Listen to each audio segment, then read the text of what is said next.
অবরুদ্ধ গাজা উপত্যকায় ইসরায়েলি গণহত্যার প্রতিবাদে বিশ্বজুড়ে দেওয়া হয়েছে সাধারণ ধর্মঘটের ডাক। গণহত্যাকারী নেতানিয়াহুর পদত্যাগের দাবিতে তার নিজ দেশে বিক্ষোভে জড়ো হচ্ছেন হাজারো মানুষ। এরই মাঝে নতুন এক সংকটের মুখোমুখি হলেন ইসরায়েলের প্রধানমন্ত্রী। এবার ইসরায়েলি গোয়েন্দাদের তদন্তে উঠে আসলো নেতানিয়াহুর বিরুদ্ধে ভয়ঙ্কর অভিযোগের তথ্য। নেতানিয়াহুর বিরুদ্ধে অভিযোগ, 2023 সালের 7 অক্টোবর হামাসের হামলার ব্যাপারে তথ্য থাকা সত্ত্বেও তিনি ব্যবস্থা গ্রহণ করেননি। ইসরায়েলের অভ্যন্তরীণ গোয়েন্দা সংস্থা সিন বেতের এক তদন্তে উঠে এসেছে এমন তথ্য। 7 অক্টোবরের ঘটনায় নেতানিয়াহুর ভূমিকা নিয়ে ইসরায়েলি জনগণের মধ্যে আগে থেকেই যথেষ্ট বিতর্ক ছিল। সেই সময় দাবি করা হয়েছিল 7 অক্টোবরের হামলায় হামাস 1200 ইসরায়েলিকে হত্যা করেছে। তবে হামাসের কাছে থাকা অস্ত্র সরঞ্জাম এতটা কার্যকর ছিল না যে এই অল্প সময়ে এমন প্রভাব ফেলতে পারে।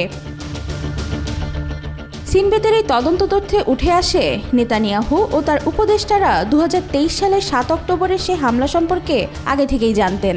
তবে সেদিন নিরাপত্তা সংস্থাগুলোকে তা না জানিয়ে হানিবাল নির্দেশিকার আদেশ দেওয়া হয়েছিল, যার মাধ্যমে ইসরায়েলি সেনাবাহিনী তাদের নিজস্ব সৈন্য ও নাগরিকদের হত্যা করেছিল, যাতে তারা হামাসের হাতে আটক না হয়।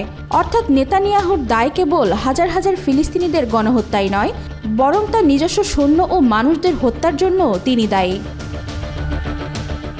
এমন অবস্থায় মার্কিন প্রেসিডেন্ট ডোনাল্ড ট্রাম্পের সঙ্গে বৈঠক করতে যুক্তরাষ্ট্রে গেছেন নেতানিয়াহু।